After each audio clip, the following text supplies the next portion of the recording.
press the bell icon on the YouTube app and never miss another update. जो Sputnik 5 Russian vaccine है वो doctor Reddy's laboratory जो उनको मिला है वो बनाएगी इंडिया में, क्योंकि इतनी बड़ी लेवल की जो मैन्युफैक्चरिंग है रशिया में नहीं हो सकती और इतने कॉस्ट पे नहीं हो सकती। वो भी क्लिनिकल ट्रायल्स में उनका नंबर था। कल उनको एक इमरजेंसी अप्रूवल मिल गया क्योंकि उनके जो रिजल्ट्स आए थे अच्छे थे। स्पुतनिक 5 इंडिया में बन रही है, डॉक्टर रेड्डीज है, आपने नाम सुना होगा, हैदराबाद बेस्ड कंपनी, वही बनाएगी, वही दुनिया भर में बांटेगी। हमने उनको अप्रूवल दे दिया। तो इसका पहला पॉइंट ये है आरजू जी की ऐसा नहीं कि जो बाहर की वैक्सीन है, जो इंडिया के बाहर की चीज है वो हमने जी बिल्कुल इसको हाथ मत लगाओ, ये सब बेकार है, ऐसा कुछ नहीं है।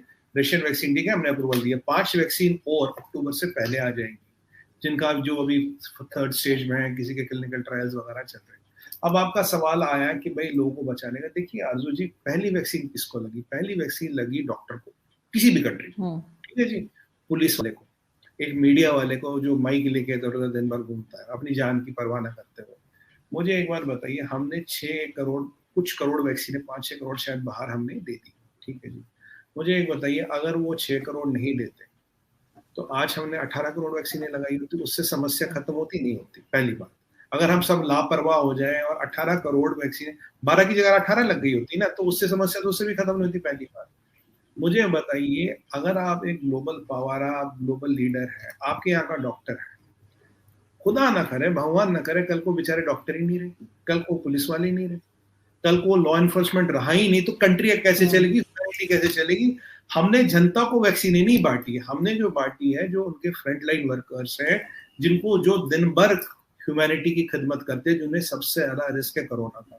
हमारे यहाँ भी पहली वैक्सीन तो डॉक्टर को ही लगी है, हर कंट्री में पहली वैक्सीन तो डॉक्टर को ही लगती है, पुलिस वाले को लगती है, लॉ एनफोर्समेंट वाले को लगती है, मीडिया वाले को लगती है, जो दिन भर ये काम करते हैं, जो हमारा पैरामेडिकल स्टाफ होगा उसको लगती है। हमने ये एक बहुत गलत कंसेप्शन कुछ लोगों ने बनाया, हमने जनता को नहीं बांटी वैक्सीन, हमने जब कंट्री को दी उनकी प्रायोरिटी वही थी, पहले अपने डॉक्टर को बचाओ। डॉक्टर ही नहीं रहेगा, पुलिस वाला ही नहीं रहेगा, ये जो तंत्र है, जो व्यवस्था है कंट्री की, कैसे चलेगी? अगर एसेंशियल सर्विस ही ठप हो गई तो कैसे चलेगी? अब आप मुझे बताइए, अगर हम 6 करोड़ किसी को नहीं देते, चलिए मान लीजिए किसी को, 18 करोड़ से भी समस्या नहीं निपटती ना। और दूसरी बात है, अगर हमने उनको 6 करोड़ दिया, एक हमारा उनसे भी तो एक व्यावसायिक, एक ह्यूमैनिटी का लेना देना, एक व्यावसायिक लेना, एक स्ट्रैटेजिक, एक जियोपॉलिटिकल लेना देना है। वैक्सीन तो पाकिस्तान को भी दी, तो मतलब अब अगर वहां पाकिस्तान में भी एक डॉक्टर को लगती है, सऊदी अरबिया में लगती है, ओमान में लगती है, ईरान में लगती है, या कनाडा में लगती है, भाई वो भी तो इंसानियत की खिदमत कर रहा है ना। उसका रिलीजन, उसकी कंट्री तो बाद में आती है। पहले मुझे बताइए, उस डॉक्टर को बचाना जरूरी, क्योंकि उस डॉक्टर को बचा के उन लोगों की जो वहां खिदमत कर रहा है, जिनकी वो सेवा कर रहा है, हम उनको हेल्प कर रहे हैं। ये हमारा उसका तर्क था। हमने एक गलती जरूर की है, मैं उसको मानूंगा, कि हम बहुत लापरवाह हो गए। नंबर कई बार ना आदमी की अपनी जो सक्सेस होती है उसके खिलाफ जाती है। मैं लगा 6000 7000 का नंबर है, कहाँ 1 लाख का नंबर आता था, कहाँ इतनी, कुछ नहीं जी, कोरोना खत्म करो जी, शादियां पार्टियां सब शुरू करो। ये हमारी अपनी भूल है। मुझे लगता है कि आपकी बार आरजू जी, लोग इसका लेसन ले चुके हैं, लोग समझ चुके हैं। मैं तो सीधा बोलूंगा, तो बायोलॉजिकल वॉरफेयर है, तो वायरस कुछ बायोलॉजिकल वॉरफेयर है, इट्स अ बायोलॉजिकल वेपन और इंड्यूस और gone wrong, whatever it is. तो अगर इस चीज को हम समझे, हम एहतियात रहे। आप अगर लास्ट टाइम का मेरा वीडियो निकालेंगे, मैंने बोला था अभी कई महीनों से साल तक की लड़ाई है। मैं फिर वही वर्ड, कई महीनों से साल तक की लड़ाई है। ये इतनी आराम से जाने वाली बला नहीं है। देखिए, जब मुझे वैक्सीन लग जाएगा तो मेरे को तो 80-90% कोरोना नहीं होगा भी तो माइल्ड होगा। जब तक वो स्टेज नहीं आती आरजू जी, उस दिन मैं बोलूंगा हाँ जी हम सेफ है। अच्छा, एक और इसमें मुद्दा ये आता है कि वैक्सीन की लाइफ कितनी है। कोई कहता है 6 महीने, कोई कहता है 1 साल है। मान लीजिए मैं कहता हूँ 1 साल है, तो साल भर में मुझे एक और वैक्सीन लगना। तो आप देखिए, 6-7 बिलियन वर्ल्ड की पॉपुलेशन है, 7 बिलियन इंटू 14 बिलियन डोजेज चाहिए हमें इस वायरस से बचने के लिए। तो और अगर हम उसमें कंप्लेसेंट हो जाए, उसमें लापरवाह हो जाए, नहीं जी सब ठीक हो गया जी, सब बल्ले बल्ले कर लो, पार्टी कर लो, वो कर लो, तो वो चीज, वो एटीट्यूड नहीं चलेगा।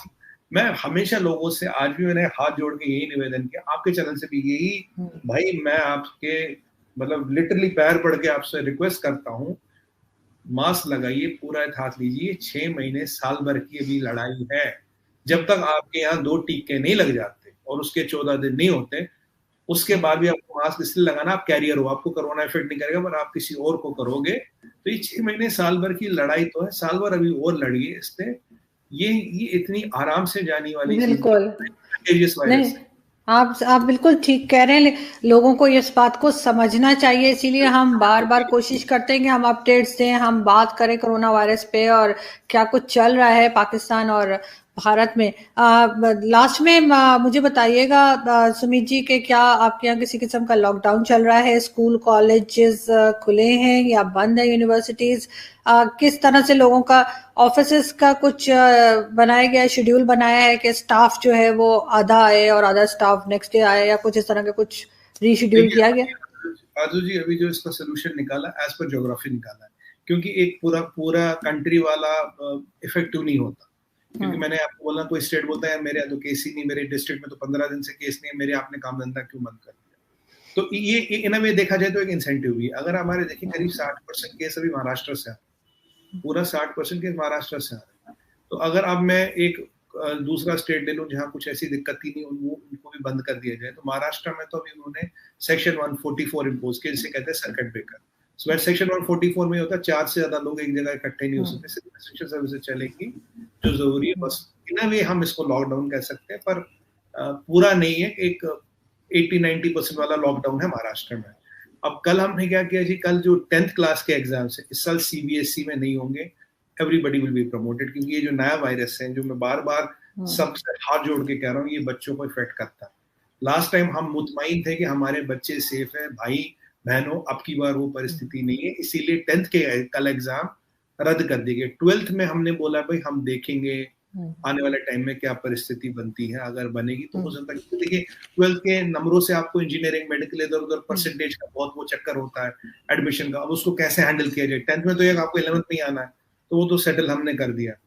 अब जो बाकी जो हमने ऑफिस की बात की, जैसे हरियाणा में नाइट कर्फ्यू है जी, हरियाणा स्टेट का 9 से 5 तक, काफी स्टेटों ने नाइट कर्फ्यू कर लिया। दिल्ली ने वीकेंड लॉकडाउन कर दिया, नाइट कर्फ्यू तो वहीं था ही। तो हर स्टेट जैसे जैसे उसके नंबर बढ़ रहे हैं, तो हम एक पैन इंडिया अप्रोच नहीं ले रहे, जहां जो दिक्कत है, जहां जैसा जैसा परिस्थिति बन रही उसके अनुसार वैसे वैसे रेमेडियल मेजर्स ले रहे हैं, ताकि उस एरिया को हम कंटेन किया जाए। प्रधानमंत्री जी का तो 3 लाइन का फॉर्मूला था, ट्रैक टेस्ट एंड ट्रीट, और उनका आइडिया था माइक्रो कंटेनमेंट जोन। मान लीजिए मेरा अपार्टमेंट है, यहाँ दिक्कत है, इसको कंटेनमेंट जोन बना, पूरे शहर को बंद करने की आवश्यकता नहीं है, ताकि बाकी एक्टिविटी चलती रहे। सीधी सी बात है आजू जी, आज भी ये कहते ना मेरे क्या कहते हैं ना, वो फेफड़े फट गए। मैं कह रहा हूँ limited economic activity is better than no economic activity. अगर हम अपने आप को कंट्रोल नहीं कर पाएंगे, गवर्नमेंट के पास कोई ऑप्शन नहीं रहेगा, ताला बंद, 3 हफ्ते का लॉकडाउन, फिर कुछ नहीं होगा। अभी लिमिटेड एक्टिविटी हो रही है, हमारा काम चल रहा, सब कुछ चल रहा, दफ्तर जी। अभी अननेसेसरी मूवमेंट, फालतू की जो हमारे घूमना फिरना, इसको रोकिए।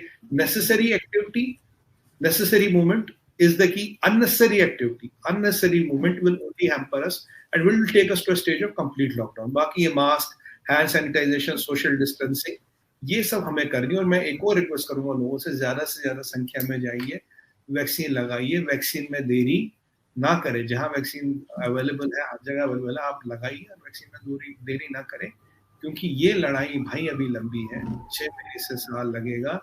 इस वायरस को हल्के में मत लीजिए। लास्ट बोल बोलूंगा, चलता है एटीट्यूड, यहाँ नहीं चलता, हर जगह चल जाएगा, यहाँ नहीं चलता, किसी को नहीं बख्शा। आरजू जी, इस वायरस से पॉलिटिशियन मरे, ठीक है जी, पुलिस वाले मरे बेचारे, डॉक्टर मरे, पैरामेडिकल मरे, आर्मी में ये इसने दिक्कत की। मुझे बताइए, ये ऐसा जालिम और गलीज वायरस है, इसने बख्शा किसको है?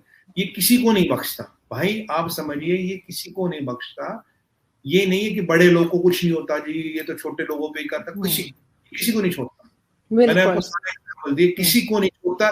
ये धर्म, मजहब, रिलीजन कुछ नहीं मानता, ये किसी को नहीं बख्शता। इससे जालिम और इससे खतरनाक बला अभी हमारे सर पे कोई नहीं है, और ये जाते जाते ही जाएगी। आप इसको ध्यान रखें, और आपसे रिक्वेस्ट है, इसको हल्के में ना लें, ये हल्के में लेने वाली चीज नहीं।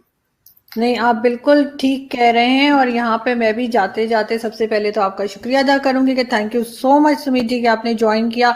और जो लोग हमें देख रहे हैं और जो हमें नहीं भी देख रहे, मैं कहती हूँ कि चाहे वो दुनिया के किसी भी कोने में रहते हैं, आजकल रमजान का महीना भी चल रहा है, नवरात्रि भी है और बैसाखी भी है, और उसमें सब लोगों को यही दुआ करनी चाहिए कि पूरी दुनिया जो है वो कोरोना वायरस फ्री हो जाए और किसी के पास भी ये वायरस ना रहे और खत्म हो जाए, जहां से भी चला था वहां भी और जहां पहुंचा है वहां से भी।